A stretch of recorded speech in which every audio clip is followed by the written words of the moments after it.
Just last Thursday, I was getting ready to give a podcast on life and the coming of mine and the Irish independence movement and the 1916 and all that. And at the back of my mind, I was aware that there was a storm coming through. Little did I realise what this storm was going to change everything. Um, just last Thursday evening at about 2 o'clock in the morning, we were hit with Storm Eowyn.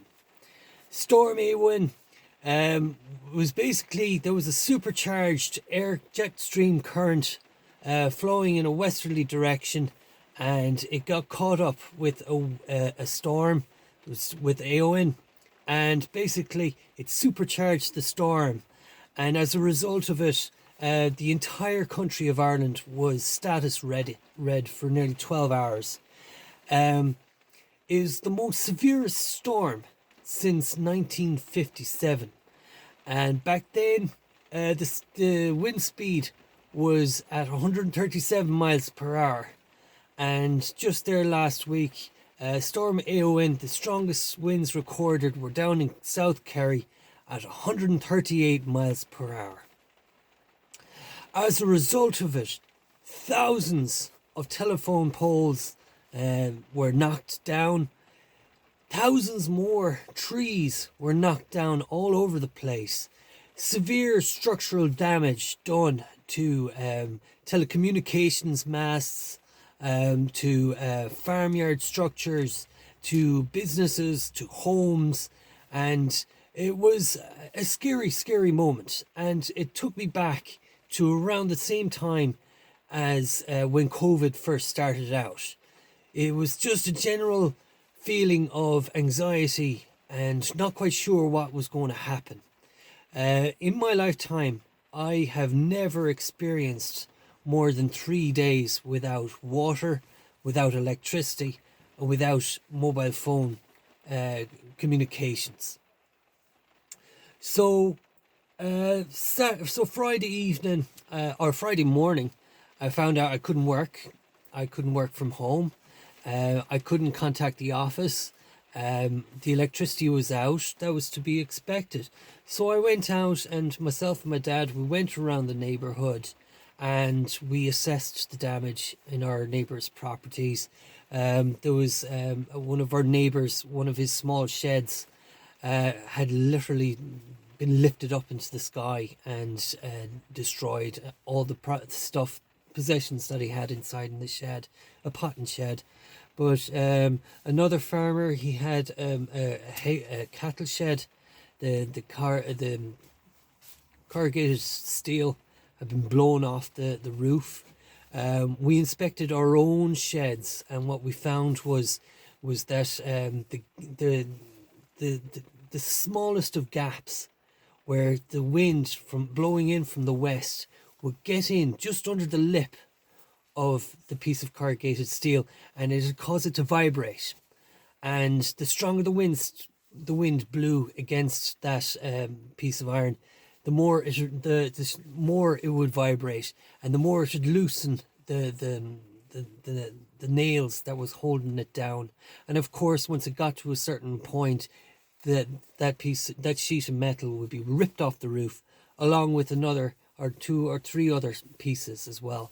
So one structural thing that we've to do now is we've to basically wrap a piece of corrugated metal around that lip on the gable of the roof to stop the next wind from blowing against, from making our roofs vulnerable. We also had a neighbour. There was telephone lines, or weren't sure were they telephone lines or power line that was going across his gateway. He couldn't leave his property until somebody got attended to that piece of wire. We were fortunate enough that there was a branch low enough that should take the weight of that line. After that, I went back home and we basically tended to the fire. There was only one thing we could do, was keep warm. And fortunately, we have a stove, a turf stove, and a back boiler. so there was plenty of hot water for cleaning, washing, on the first day at least. We also had a gas stove, which meant that when the electricity was off, at least we could boil water, or we could boil or fry food. And later on into the evening, it started getting dark at around 5 o'clock. We raided the cupboards. We had loads of small little candles, which were surprisingly lasted a very long time. And also we had battery torches, which were very helpful when it came to like preparing food in the dark, or even eating the food in the dark as well. We also found a dynamo torch, one of those hand cranked dynamo torches, which came in very, very handy. Had a charging function, it would have been even handier, because what we started doing was the following couple of days we had solar. We had a solar charger, which was just enough to power keep a mobile phone at 100%. What I did after that, the following day, there was a bit of a freeze. So my first priorities was to get the ice off the windows of the cars. So at least that way, in case of an emergency, you'd have a vehicle that would take us wherever we needed to go. At the time, there was nowhere to go. The local town, Ballyhonus, there was no power, there was no water there, no mobile phone. So there was nothing in the town either. Again, it was a day of basically keeping warm, and it was later on in that evening that we realized that we had run out of water in the top tank in the attic, and that the cylinder itself had emptied out, which was a very dangerous thing to do, but you live and you learn. So the priority there was to get water up into the attic and fill that tank and fill the cylinder as well. The fridge was a bit of an issue. We had to clear out the food out of the fridge. Where was it going to go? So we found ourselves a bin, and we cleaned it out as best we could, and we took whatever was in deep freeze, we put it in there in the hope that it would stay cool outside for as long as it could. And fortunately, because of the frost on the ground, it was cold enough to keep things cool for at least another day. And so far, the food hasn't been spoiled as far as I can see. Sunday morning, finally the power was restored in Ballyhonus, and we were able to go into town and get fuel for my car. I also had to get gas for the stove, and when we went into the filling station, I couldn't believe it. The line for coffee was nearly as long as the line for petrol and gas and for hot food. What else can I say about that? The power came back at around 2100 on a Monday evening. It gave us it was great to have it back. Even today, there's still a lot of parts of the country that are out of power and waiting to get their power switched back on, and their water. And I think the mobile phone systems are up finally. Nationally, international crews from as far away as Finland had to come in and help us. There was a devastating amount of trees blown over, and a lot of places where the line had been broken were inaccessible for vehicles, for emergency vehicles. So a lot of rewiring had to involve crews having to foot it across rough terrain, carrying cables and pulling tools and lifting tools and all that, which really slowed things down a lot. And again, of course, those crews could only work they could not work comfortably in status yellow, but they could work. Ideally, it was about working in mild conditions. Also the pumping stations as well. It was surprising the amount of pumping stations that don't have a backup generator for the pumps. The reservoirs dried out pretty quickly, and we didn't realize how exposed we were to the fact of water scarcity in a time when there's water literally everywhere all over the country. Um, as it happened, from the way it looks like on the emergency plans, I'd say it looks like that the towns got the priority before the countryside. Care homes especially were hit badly.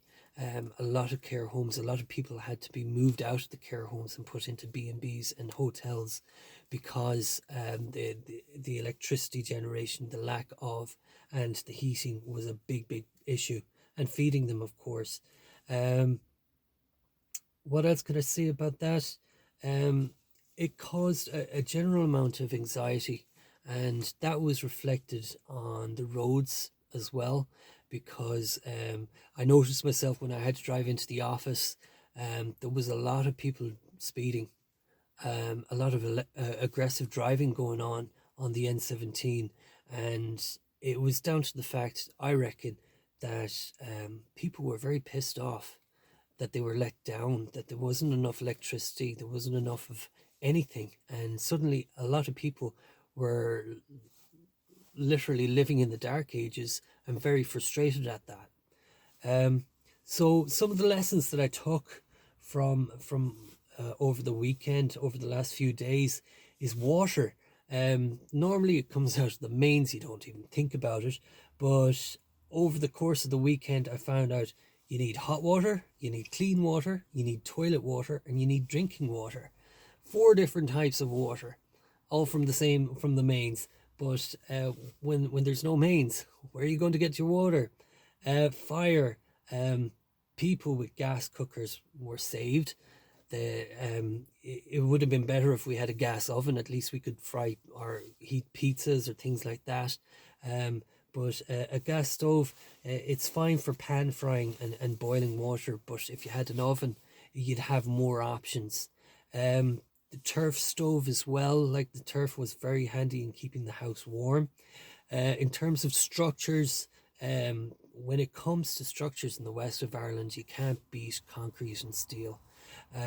Light, cheap light sheds are just not good enough. We found roof tiles versus slate. The slate is very well compacted, and roof tiles, it's nearly better to keep the moss on a roof tile than to have it power washed off, because what happens is when you remove the moss from the roof tiles and when the wind starts blowing, all those tiles start shaking. And there was a lot of issues with tiles flying off of roofs and nearly damaging cars and property. Um, Around large structures like factories, and there was a couple of large businesses in the west got severely damaged. You had the GA Centre of Excellence. They have a large inflatable dome, and I don't know whether it was deflated or did the wind get into it, but it was destroyed. Something like €4.5 million worth of dome was gone. The chicken factory, there was significant damages done to some of their processes, which involved them having to take emergency procedures to maintain their livestock, and indeed whatever livestock that was slaughtered in the had to be the food had to be kept preserved, whether or not they had enough refrigerated containers to contain all that. It maybe for 24 hours, but for 3 or 4 days, then it becomes very significant. Also, we noticed that, like, with those structures, if with one line of trees is not going to be enough of a windbreak for them, you'd really want to have two, maybe three, even four rows of trees to have a proper windbreak around large buildings. Also, electricity, be it consumption, um, in times of the emergency, like the batteries and the dynamo were great to have, but you had that anxiety of, what am I going to do when my battery runs down? The candlelight was great for light, but the dynamo, the hand cranked lights were extremely, it just, you felt more relaxed knowing that at least you'll always have that light that'll go on and on and on. In terms of generation, if you had solar panels, if you had some sort of switch that would switch the energy to maybe a battery or a backup system, maybe you'd get some use out of the solar panels on the roof. But that's really for techie type of people who really know what they're doing. Indeed, people there was a gas explosion in Castlebar where I don't know, but it looks like they might have been trying to stay warm and they were using the gas cooker. That's on. I couldn't tell you what happened there, but I also heard that somebody tried to hook up a generator to their house and they ended up blowing everything, like blowing fuses. So when it comes to energy generating in an emergency, um, if you're competent, if you have qualifications as an electrician, good luck to you. But for the rest of us, steer clear. Another point that we learned about electricity generation is the new EV cars, the electric vehicles that are out there. Apparently, you can actually use them as a power source, and they apparently can keep the electricity flowing in your home for at least 2 to 3 days before the car itself needs charging. The fridge, trying to keep your food or keeping food fresh. We've There's something called a kimchi cupboard. It's an idea from Korea where they keep their food stored outside in an outside cupboard, and it keeps the food fresh. The trees were a big issue. In terms of getting repairs done, the trees had to be sorted out first. And I can only imagine that out of the effort being put into getting the network up and running again, about 60% of the effort was put into chopping up trees and getting them out of the way so they could repair the wire. Entertainment as well. After 5 o'clock, we had to find something to do. So board games worked if you had candlelight, singing, dancing, conversations, loads of interesting conversations to be had in terms of entertainment. And all of that was down to keeping anxiety and addictions at bay. I couldn't believe it that like there was as many people when the power came back to Ballyhonus, as many people were going in just for hot food and for coffee than they were for emergency supplies. And also a big thing was people were finding parking up in the car parks around the town because there was mobile phone reception, and people were bringing all sorts of wireless devices out there just to keep their streaks going on Instagram and Facebook. So what can we do for preparation? As a military enthusiast, I thought I was ready for a situation like this, and boy, did I learn I'm not. Really, in terms of preparation, it's about maintaining skills and maintaining knowledge and getting ready so that when the next time a nasty storm comes up, at least you don't feel so stressed out and anxious about things. So some projects that I'd like to look into is like the collection, storage and consumption of water. um you know Even on the radio they kept warning us about using rainwater and using other sources of water, and the fact that you had to boil it or sterilize it. There's a lot of simple procedures for sterilizing water, making water drinkable. But for a lot of us, we were literally learning on the day. So maybe just to get used to the idea of knowing how to sterilize a bottle of water, say between now and next winter, would be a great confidence booster. Top tank filling project. That was like filling the top tank in your attic was very, very challenging. especially when it's dark and you're doing it in candlelight and you're being careful not to spill any water on the stairs. You know, maybe it'd be better to find a way of pumping the water up into your attic. I I'm thinking along the lines of a garden hose, running it from the attic down to your rainwater collection, and maybe having a hand pump up by the water tank so you can actually manually refill your top tank. Electricity. I wouldn't go into the side. I'm not qualified to go into the sides of generating electricity, but what I could be doing is getting used to the idea of days with no electricity. So even once or twice in the year, just switch off the main fuse in your house and just say, right, for the next 24 hours, let's see what it's like. Let's get used to the idea of no electricity for 24 hours. At least then, when you lose the electricity, you know, you're not going to be anxious about it. And networks and information, it was only during the emergency that I rediscovered my radio on my mobile phone. Very handy for keeping up to date with news bulletins and finding out what's going on nationally and internationally. Indeed, like if the Russians invaded in the middle of the storm, which they could strategically, they would have won. You know, it's important to have um, access to the outside world to see what's going on. And finally, gardening, vegetables, fruits, are growing the stuff and storing the stuff in the winter time. It gives you a feeling of food security, that you're not going to, that there'll always be a bag of spuds in some cupboard somewhere to keep us going through it all. That's all I have to say tonight.